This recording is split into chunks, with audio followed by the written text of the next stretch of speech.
everyone. I'm Patricia Lughezzani, Executive Advisor for SearchUnify, and welcome to SearchUnify's Customer Pulse, a real talk about our customers' journey. In this series, we sit down with customers for a 15-minute candid discussion about their journey, key decisions, and learnings. In these conversations, we're talking with customers who are transforming their customer community and support processes by implementing SearchUnify to drive efficiency and elevate their overall customer experience. In this episode, we highlight a customer success story for Matillion and explore how they seamlessly transform their customer support experience. So I'd like to extend a warm welcome to our guest, Sam Kayley. Sam, welcome. Please introduce yourself and provide a brief company background. I'm Sam, and I'm a Senior Operations System Analyst for Matillion. Matillion is the owner of Maya, an AI data automation platform powered by autonomous AI agents that build, maintain, and evolve data products, eliminating manual data work. So as you can imagine, we have quite a complex set of products that require knowledgeable support. My role in Matillion is to architect advanced data structures, optimize our enterprise search infrastructure, and champion knowledge-centered success frameworks to drive maximum self-service deflection and data-led operational excellence across support and field engineering organization. Perfect. We're talking to the right person then. So let's start by discussing the business challenges that you were facing and really what your objectives were for implementing SearchUnify. Yeah, we're a very small support team, so improving our customer self-service capabilities was extremely important for us in order to manage our case volume. Maintaining knowledge-based content health, so identifying and addressing knowledge gaps and keeping articles updated, that sort of thing. That was also something we really need to stay on top of, especially as AI becomes more central to the support experience. Our knowledge data needs to be up to date, accurate, and comprehensive in order to yield the best results from that. And finally, we've struggled in the past to track KCS metrics granularly, so things like link rate, attach rate, and we're hoping that the dedicated Knowbler dashboard would allow us to measure individual participation and company-wide adoption in KCS. Yeah, I mean, KCS is really important. I see a lot of people skipping this step, so I really like Matillion's focus on making sure that they can address this and take a look at it. The other thing I really like about SearchUnify is how they build in the KCS processes to make sure that the best practices are part of the overall implementation and part of the product for tracking. So that should definitely help you on that journey. Right, exactly, perfect. Okay, cool. All right, so really, kind of moving forward, I just wanted to check on, how did you integrate SearchUnify into your support systems to meet these specific business objectives?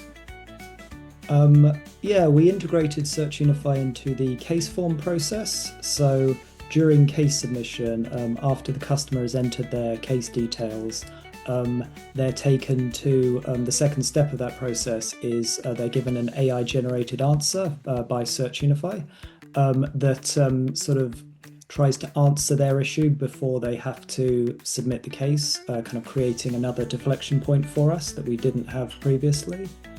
And also, when a customer uses the search bar in our support portal, they're seamlessly redirected to the SearchUnify support agent chatbot, where they have the option to engage with the AI conversationally, or they can just continue to search manually, which again was not a functionality we had previously.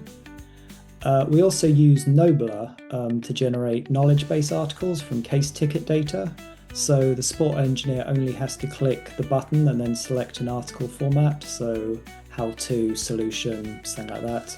And then Knowbler converts the ticket information into a complete formulated article that follows our content standard. And finally, as a case is closed, Knowbler will identify whether the case provides a knowledge creation opportunity. So, is there a gap in our knowledge base that the resolution of this case addresses? And then and if so, it prompts the support agent to generate an article. Yeah, that's really great. I really like how Matillion thought over the entire process for customers. So I know when you're with customers talking to the AI agent, if they can't find their answer right away, it takes them directly into the case form, making sure that that's seamless. And then they're not searching again, right, to so it can't look at their knowledge that they've already looked at. And then it brings that all into the case form, right, for the support agent so that they know what the customer's been looking at online. I thought that end-to-end view of the customer journey for the support agent was really outstanding. Thank you. All right, and then just, transforming your business obviously is important, but what were the business outcomes that you were able to achieve with this? And then what metrics are important for you to track and improve? Yeah, so self-service deflection metrics are very important to us. So since implementing the AI-generated answers into the case form, we've seen a significant rise in explicit case deflection of about 300% per month, year on year. So this month compared to last month. So yeah, that's huge. And also just since launching the AI agent in our support portal and having that be the sort of default view on search, we did that in April, so the beginning of Q2. And we've noticed a drop in the number of new cases per month. So the monthly average case volume dropped by 28% from Q1 to Q2 since we implemented that. And this is kind of combined with a rise in the average case complexity we've had of the cases that are coming in of around 5% over the same period. So while it's still a bit early to tell, these are very encouraging signs that the self-service function is filtering out simple cases, simple issues that might otherwise have become full-fledged cases, and kind of frees our support engineers and support agents up to sort of tackle these really difficult cases that are worthy of their time, really. Right. Yeah. I mean, we've talked to a lot of clients too that are struggling with once the easy cases are answered by, or easier cases, I should say, are answered by AI, the cases become more complex, which also drives productivity down. So it could look like it has a negative impact, but you're actually having these valuable touch points with your customers. Are you struggling at all with, if you're having a reduction in productivity, being able to report that back up to your management team?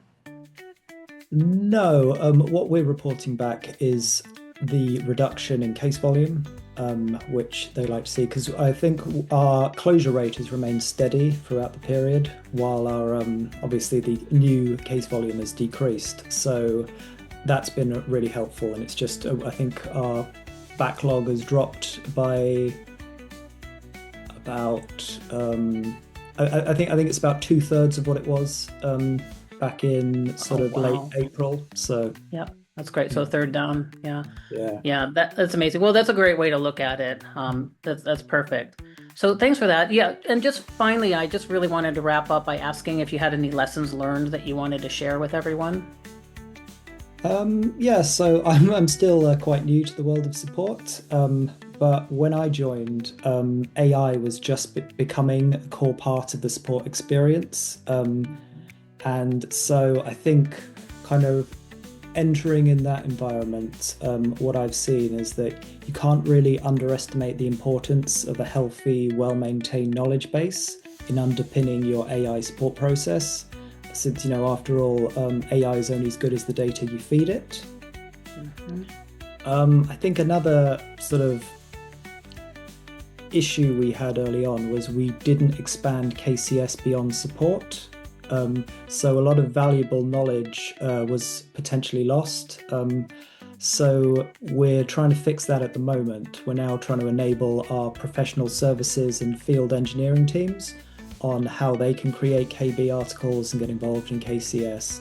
And to do that, we're looking to see how we can implement Knowbler in a way that fits seamlessly into their workflows, because they have different workflows to support. And something we noticed in support was you really have to make KCS as frictionless as possible for people to really engage with it. Otherwise you get very sort of uneven engagement. So that's a core thing we're looking at as we try to extend KCS to the wider organization. Oh, great nuggets there. I really love that. It's perfect. Sam, thank you so much for sharing your story and your valuable insights today. So with this, we're wrapping up our conversation. If you'd like to share your story or experiences with SearchUnify, just reach out to us at info@searchunify.com.